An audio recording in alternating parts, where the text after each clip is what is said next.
Existe um lugar para o qual todos nós podemos viajar, a qualquer momento, sem precisar de passagens ou de uma máquina do tempo. É um lugar que guardamos dentro de nós, um museu particular cujas portas se abrem com o cheiro de um livro velho, o som de uma música da nossa juventude ou o sabor de um doce da nossa infância. Esse lugar é o nosso passado. E a emoção que serve como nosso guia turístico, nosso bilhete de entrada para esse museu, é uma das forças psicológicas mais poderosas, mais complexas e mais universalmente humanas que existem: a nostalgia. Ela nos conforta, nos aquece e nos conecta com quem já fomos. Mas e se eu te dissesse que essa emoção calorosa é também uma das drogas mais potentes que nosso próprio cérebro produz? Uma droga doce, viciante e, como todas as drogas, com um lado sombrio e perigoso. Hoje, vamos desvendar o segredo da nostalgia. Vamos entender sua origem como uma doença, sua função como um analgésico psicológico e por que ela é uma ferramenta poderosa que pode tanto nos curar quanto nos prender. Parte 1. A origem, a doença da saudade de casa. Pode parecer chocante, mas a nostalgia nem sempre foi vista como esse sentimento caloroso e aconchegante. Pelo contrário, ela nasceu na ciência como uma doença mental grave. Nossa história começa em 1688 com um jovem estudante de medicina suíço chamado Johannes Hofer. Ele estava observando mercenários suíços servindo em exércitos por toda a Europa. Ele notou que esses soldados, longe de suas amadas montanhas e de seus lares, começavam a sofrer de um conjunto de sintomas debilitantes: melancolia profunda, choro, perda de apetite, batimentos cardíacos irregulares e uma obsessão constante em voltar para casa. Hofer cunhou uma palavra para essa nova doença, combinando duas palavras gregas: nostos, retorno ao lar, e algos, dor, sofrimento. Ele a chamou de nostalgia, a dor causada pelo desejo insatisfeito de voltar para casa. Naquela época, a nostalgia era levada muito a sério. Era considerada uma doença cerebral causada por demônios ou por uma lesão nas fibras nervosas do cérebro. Médicos a tratavam com sanguessugas, ópio e, em alguns casos, prescreviam a cura definitiva: uma dispensa do exército para que o soldado pudesse, literalmente, voltar para casa e se curar. A nostalgia era vista como uma fraqueza, uma doença de quem não conseguia se adaptar ao presente. Por quase 200 anos, essa foi a sua reputação. Parte 2. A reviravolta moderna, o analgésico da alma. Somente no século XX, com o avanço da psicologia, que nossa visão da nostalgia começou a mudar dramaticamente. Começamos a perceber que ela não era uma doença, mas um mecanismo de defesa psicológico universal e saudável. Os cientistas começaram a estudar o que acontece em nosso cérebro quando sentimos nostalgia. E o que eles descobriram é a chave para entender por que ela é como uma droga. Quando você se entrega a uma lembrança nostálgica, seu cérebro ativa as mesmas áreas ligadas à recompensa, as mesmas que são estimuladas por comida, música, amor e, sim, por drogas como a cocaína. Ele libera dopamina, o neurotransmissor do prazer e da motivação.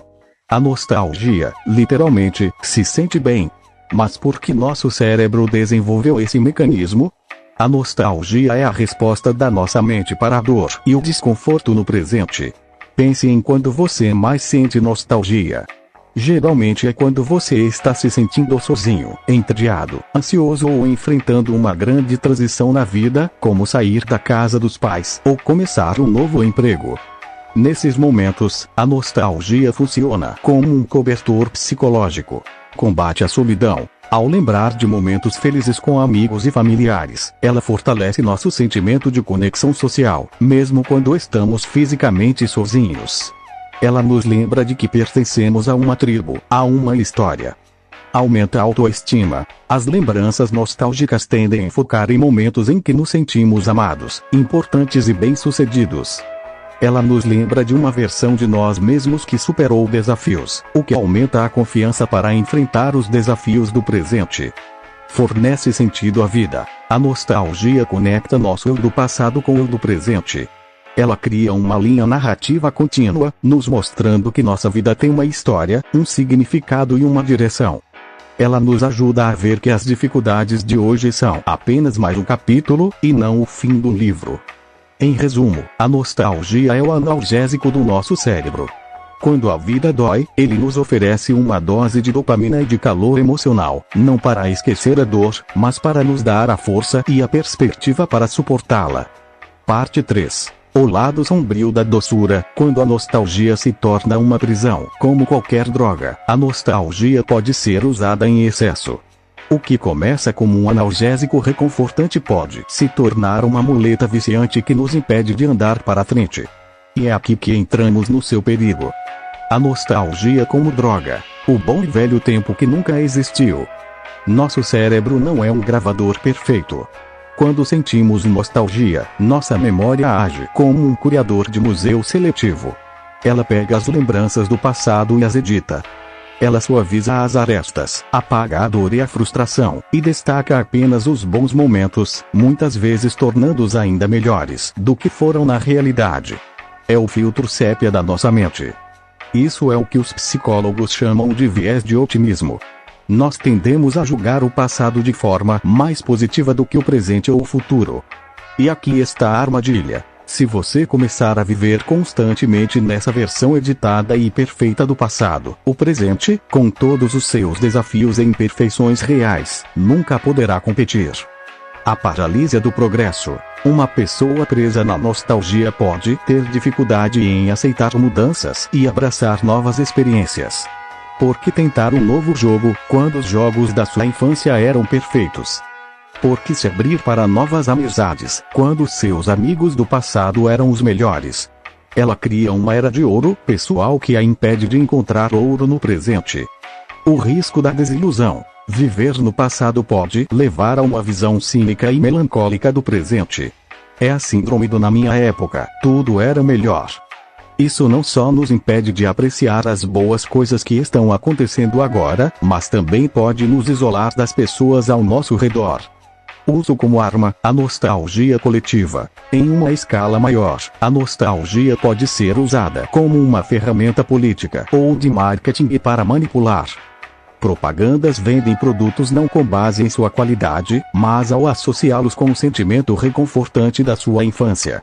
Movimentos políticos podem idealizar um passado glorioso que muitas vezes nunca existiu como eles o descrevem, para justificar suas ações no presente, resistindo ao progresso social.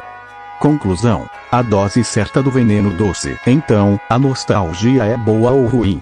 A resposta, como na maioria das coisas complexas da vida, depende de como a usamos. A nostalgia é como um espelho retrovisor. É uma ferramenta incrivelmente útil e necessária. Precisamos olhar para trás de vez em quando para nos lembrar de onde viemos, das lições que aprendemos e das pessoas que nos moldaram. Ela nos dá contexto e perspectiva para a estrada à frente. Mas se você passar a viagem inteira olhando fixamente para o espelho retrovisor, você vai bater. A nostalgia saudável é uma visita, não uma residência. É uma viagem rápida ao museu do seu passado para se inspirar e se sentir conectado, antes de voltar para o ateliê do presente, onde a sua vida real está esperando para ser pintada.